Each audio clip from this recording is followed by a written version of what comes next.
संकटनाशक गणेश चतुर्थी व्रत कथा। चैत्र कृष्ण गणेश चतुर्थी व्रत कथा। प्राचीन काल में सतयुग में मकरध्वज नामक राजा थे। वे प्रजा पालन के प्रेमी थे। उनके राज्य में कोई निर्धन नहीं था। चारों वर्ण ब्राह्मण, क्षत्रिय, वैश्य, शूद्र अपने अपने धर्मों का पालन करते थे। प्रजाओं को चोर डाकू आदि का भय नहीं था। प्रजा स्वस्थ रहती थी। सभी लोग उदार, सुंदर, बुद्धिमान, दानी और धार्मिक थे। इतना सुंदर राज्य शासन होते हुए भी राजा को पुत्र की प्राप्ति नहीं हुई। फिर महर्षि याज्ञवल्क्य की कृपा से उन्होंने कालांतर में एक पुत्र की प्राप्ति हुई। राजा राज्य का भार अपने मंत्री धर्मपाल पर सौंपकर विविध प्रकार के खेल खिलौने से अपने राजकुमार का पालन पोषण करने लगे। राज्य शासन हाथ में आ जाने के कारण मंत्री धर्मपाल का धन धान्य द्वारा समृद्ध हो गए। मंत्री महोदय को एक से एक बढ़कर 5 पुत्र हुए। मंत्री पुत्रों का धूमधाम के साथ विवाह हुआ और वे सब धन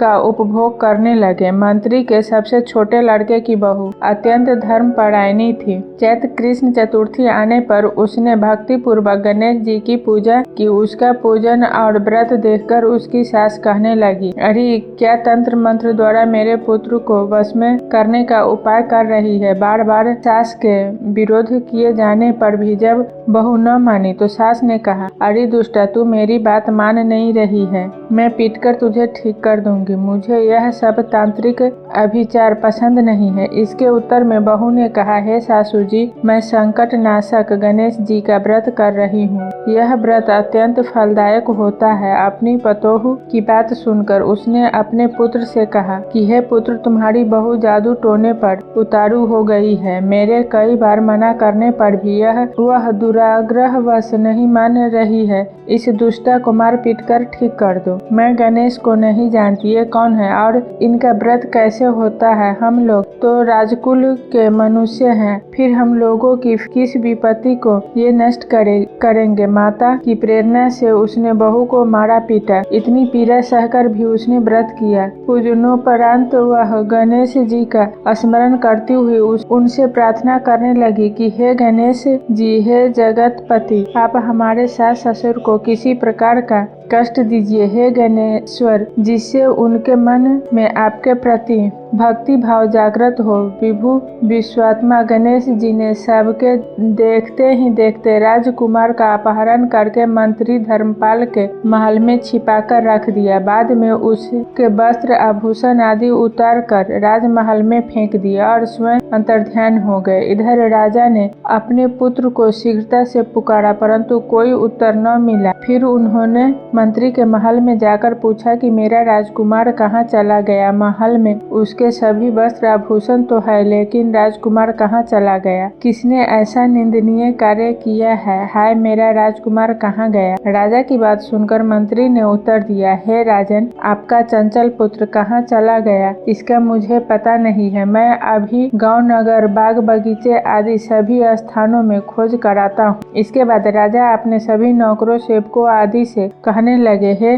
अंगरक्षकों, मंत्रियों, मेरे पुत्र का पता शीघ्र ही लगाओ। राजा का आदेश पाकर दूत लोग सभी स्थानों में खोज करने लगे। जब कहीं भी पता न लगा तो आकर राजा से डरते डरते निवेदन किया कि महाराज, अपहरणकारियों का कहीं सुराग न मिला। राजकुमार को जाते आते किसी ने नहीं देखा। उनकी बातों को सुनकर राजा ने मंत्री को बुलाकर मंत्री से राजा ने पूछा कि मेरा राजकुमार कहाँ है। हे धर्मपाल, मुझसे साफ साफ बता दे कि राजकुमार कहाँ है। उसके वस्त्र आभूषण तो दिखाई पड़ते हैं, केवल वही नहीं है। अरे नीच, मैं तुम्हारा वध कर डालूंगा, तेरे कुल को नष्ट कर दूंगा, इसमें जरा भी संदेह नहीं है। राजा द्वारा डांट पड़ने पर मंत्री चकित हो गया। मंत्री ने सर झुकाकर कहा कि हे भूपाल, मैं पता लगाता हूँ, इस नगर में बालक अपहरणकर्ताओं का कोई गिरोह नहीं है और न ही डाकू आदि रहते हैं। फिर भी हे प्रभु, पता नहीं किसने ऐसा नीच कर्म किया और न जाने वह कहाँ चला गया। धर्मपाल ने आकर महल में अपनी पत्नी और पुत्रों से पूछा। अपनी सभी बहुओं को बुलाकर भी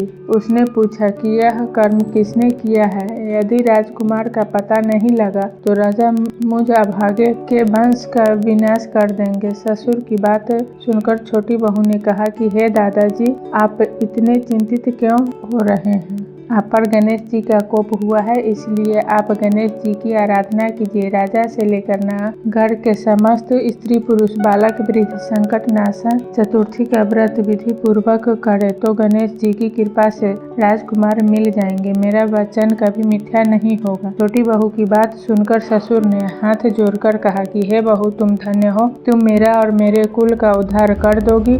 गणेश जी की पूजा कैसे की जाती है? हे सुलक्षणी, मुझे बताओ। मैं मंद बुद्धि होने के कारण व्रत के महत्व को नहीं जानता हूँ। हे कल्याणी, हम लोगों से जो भी अपराध हुआ हो उसे क्षमा कर दो और राजकुमार का पता लगा दो। तब सब लोगों ने कष्टनाशक गणेश चतुर्थी का व्रत करना आरंभ किया। राजा सहित समस्त प्रजाजनों ने गणेश जी की प्रसन्नता के लिए व्रत किया। इससे गणेश जी प्रसन्न हो गए। सब लोगों के देखते ही देखते उन्होंने राजकुमार को प्रकट कर दिया। राजकुमार को देखकर नगरवासी आश्चर्य में पड़ गए। सब लोग बहुत प्रसन्न हुए। राजा के हर्ष की तो सीमा न रही। राजा कह उठे, गणेश जी धन्य है और साथ ही साथ मंत्री की कल्याणी पतोहू भी धन्य है, जिसकी कृपा से मेरा पुत्र यमराज के यहाँ जाकर भी लौट आया। अतः सब लोग इस संतानदायक व्रत को निरंतर विधि पूर्वक करते रहे।